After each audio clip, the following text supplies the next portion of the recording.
A healthy self-esteem makes a healthy relationship. If you are thinking of going into a relationship or you're already in one, you must have a positive self-image.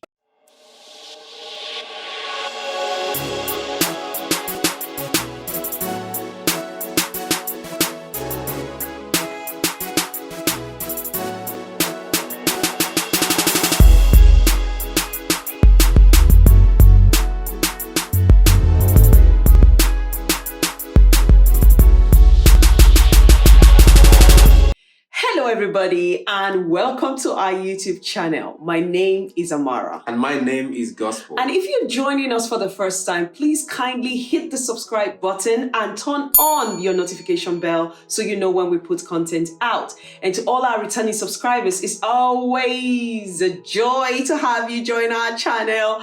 And today we want to have an amazing conversation, and it's all about self-esteem and your relationship. Yeah, self-esteem is simply how you perceive yourself, how you look at yourself, how you feel about yourself, the standards you have set for yourself, and how you're measuring up those standards. And I will also say that your self-esteem is about the regard, the value, the respect, how you revere or regard yourself. Yes, and I think this is very fundamental for you as a person and for the person that you're in a relationship with. And some people might be wondering, why are we having this conversation? Your relationship is a reflection of the people in that relationship. So whatever the relationship is, right? If myself and Gospel, my husband, in that relationship, we bring our personality, we bring who we are into that relationship. So our relationship is going to flourish based on who we are and based on our perception of ourselves and based on our value of ourselves as individuals, isn't it? Exactly. Your self-image is part of who you are. Value yourself, the view you have about yourself, which is what you bring into the relationship, like you just said. Yeah, any relationship. So obviously, if you have poor self-image, it's going to show itself within the context of your relationship. And I want to say that, some people already come into a relationship with a poor self-image, right? They come into a relationship and they're expecting that the individual in that relationship is going to fulfill them. That individual is going to bring affirmation, is going to cause them to sort of experience themselves or revere themselves in a way that they haven't quite revered themselves. So look, I want to say that, especially for single people, right? If your emotions, if your self-esteem, if your self-value, your self-worth is not in the right place, I think the first place to start is doing an evaluation of who you are. Because definitely, if you're crushed, if you're damaged, that is what you bring into the relationship. The thing about poor self-image is that it actually impacts on the quality of the relationship. For instance, communication is a key element of any relationship. And if someone has a poor self-image, the way the person approaches communication is going to be completely different. Absolutely. The things you say to this person, even when you make a joke, your joke will become a problem because this person will interpret everything you're saying from the prism of his or her poor value or poor self-evaluation, I would say. So that's why it is key that before you go into a relationship, even if you're in one already, you need to find a way to improve your self-image. Yeah. I want to add something to what you said. You touched on a very important point, which is communication. And communication is the lifeblood of any relationship. And I say that, everything rises and falls on how effective your communication is. Now, some people are used to toxic communication. And if that is something that you're used to accepting, you would willingly give it to your spouse or your significant other in that relationship. You would not have any filters. Some people don't have filters. When they communicate, it's like, I have to obey it or I have to say it as it is, right? And because that is how you've been wired. That's how you have placed significance on yourself. That's what you have accepted from other people. It's so easy for you to give it to the other person because you feel, this is good enough for me. Why not give it to the other person? I also want to say that self-image is progressive. It's very important that you place significance on how you communicate with the other person because this is likely to have a huge impact. So if from your self-evaluation, you're used to toxic communication, that is exactly what you bring into that relationship.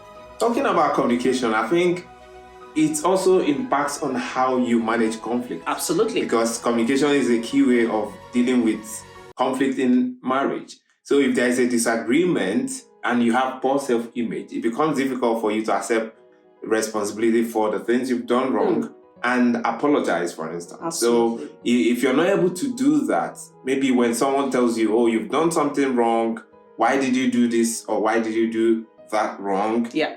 You become defensive because it seems like pointing out what you've not done well is like hitting on your image as well. It's like the person is targeting you, not the issue.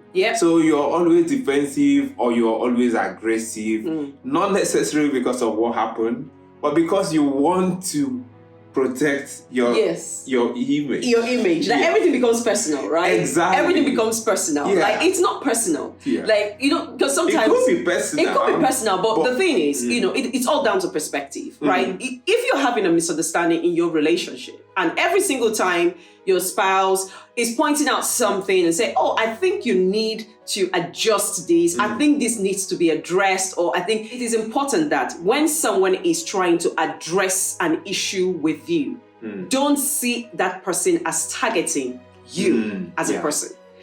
And a lot of times people with poor self-image tend to have this mindset. An issue is there, an issue needs to be addressed, and whilst the issue is addressed, you are interpreting or you have the perception that this person is seeking this particular opportunity to use this particular issue to address me. Or to even attack you. To attack you. It's about you, not about the issue. Which means we have to find a way to look at issues outside of ourselves. What that means is, if there's an issue, address the issue. Exactly. It's not about you, it's about the issue. And the thing is that sometimes if we have poor self-image, it becomes difficult for us to even get to that point where we can talk about issues without allowing those issues to affect how we feel, affect how we see ourselves. It's very difficult, which is why there is need for everyone who wants to go into any intimate relationship to be mature emotionally. Because if you're not, it becomes a problem. Absolutely. You carry a damaged self-perception into that relationship. And sometimes the other person is wondering, what is it that I'm not doing right? It's like there's something wrong with me. Not necessarily that anything is wrong with you, it's because the other person has poor self-image. And sometimes the person who has poor self-image is also thinking, what's wrong with me? Even when you're not wrong, you think you're wrong. Even when things are not working out, it's all about you. You're blaming yourself. And sometimes because of where you're coming from. The experiences you've had in the past. And those experiences have influenced your self-perception. And I want to use this opportunity to tell you that you shouldn't let your past, your mistakes, whatever happened to you, who said what to you, define who you are. Because once you allow past experience to define who you are, it impacts on your personal evaluation of yourself. Absolutely. I just want to touch on another point which I feel is really important and still connected to communication, right? It takes a lot of vulnerability to communicate effectively. A lot of vulnerability. Like, if you've got self-esteem issues, it will be difficult for you to bring yourself to a point of vulnerability. Definitely. In communication. And that's what intimacy is about. It's about being vulnerable. It's about communicating at a level that is beyond the superficial.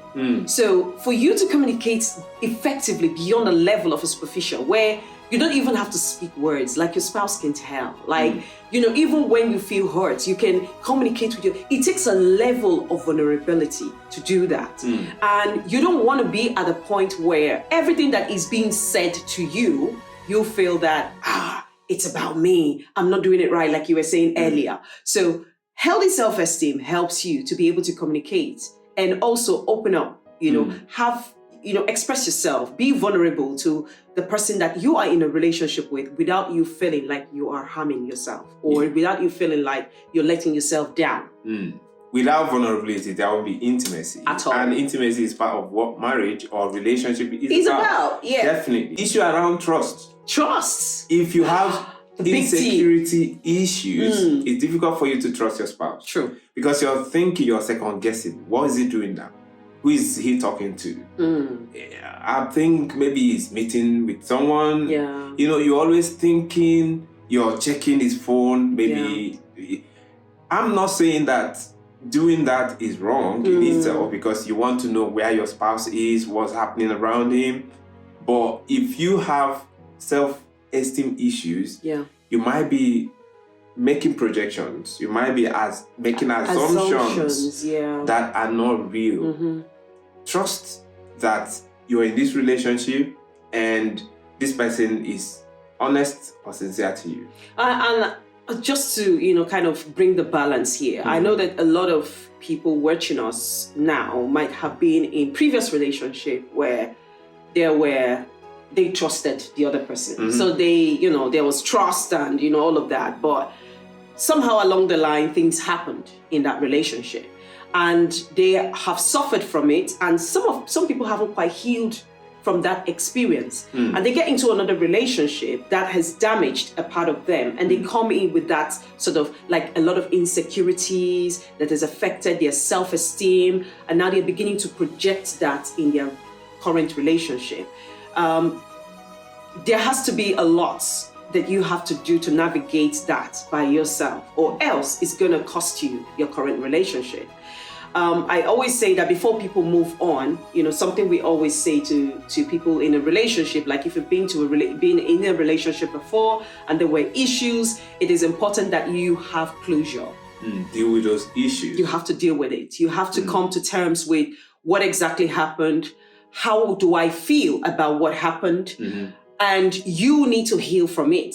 Because before you move on. And if whatever happened in the previous relationship bordered on trust, you would definitely take that into your current relationship. And you don't want to come in and be a relationship police. You're policing whoever it is your relationship is, checking their DMs, checking everything, checking what is happening and all of that. I think it's a lot of burden for anyone to have to bear. Yeah, if you're now in a relationship and there are trust issues, it is important that you isolate those issues, talk about them, and deal with them.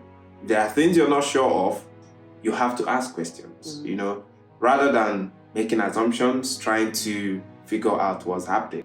Another aspect that we think a poor self-image can impact on your relationship is that you're constantly looking to the other person to validate you.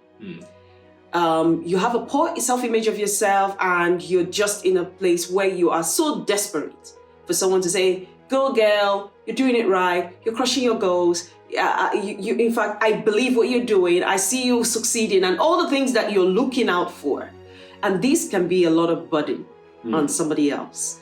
You don't need somebody. I'm not saying that in your relationship, your spouse should not affirm you. I'm not saying that. Very important. But where you depend absolutely on your spouse's affirmation is super dangerous, because your spouse might not be 100% every single day.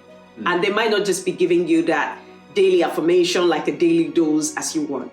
And it is really important that you address those issues, because someone who comes in really desperate and constantly seeking to be validated in their relationship have got some self-esteem issues that need to be addressed.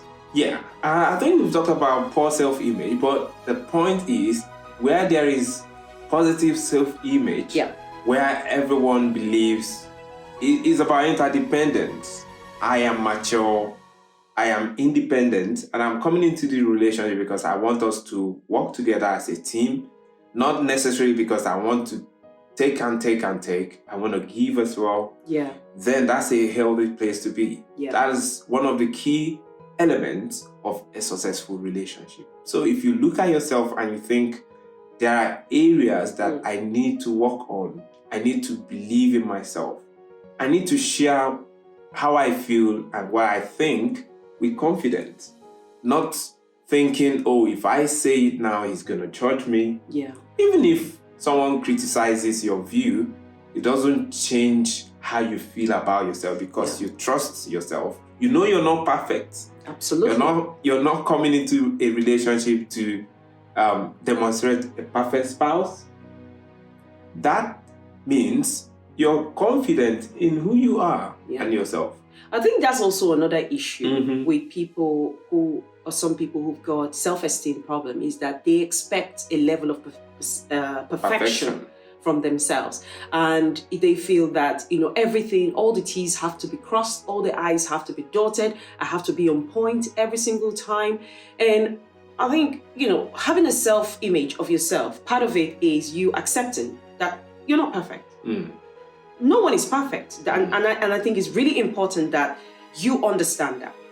We understand that we are not perfect human beings, and that would help us to go easy on ourselves, to be kind to ourselves, and not have the same or hold our spouses to the same high, and is that a high standard? I think it's a standard that is unexpected, unrealistic of your spouse. So if you really tell yourself, look, I'm not perfect, I'm learning, and be open to learn. And I think this is really important, because someone who has got a healthy self-image of themselves will be open. Okay, wow, that's interesting. I never knew that before. It's interesting that I'm learning that. And just be open to learning, be open to evolving, be open to unlearning, be open to relearning.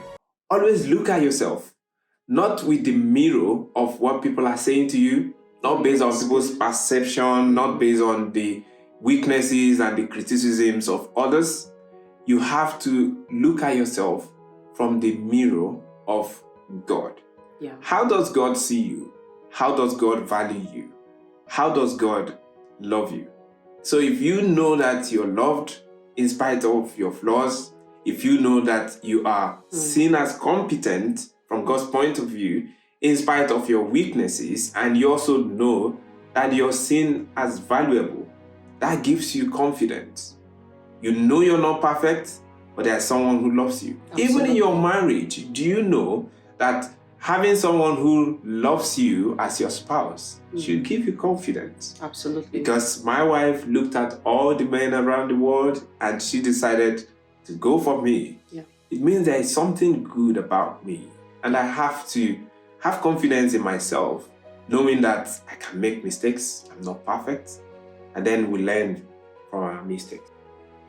Following up from what you said, we live in a world where we're constantly judged, whether it's at work, social media, even sometimes within our family, we're always judged by people.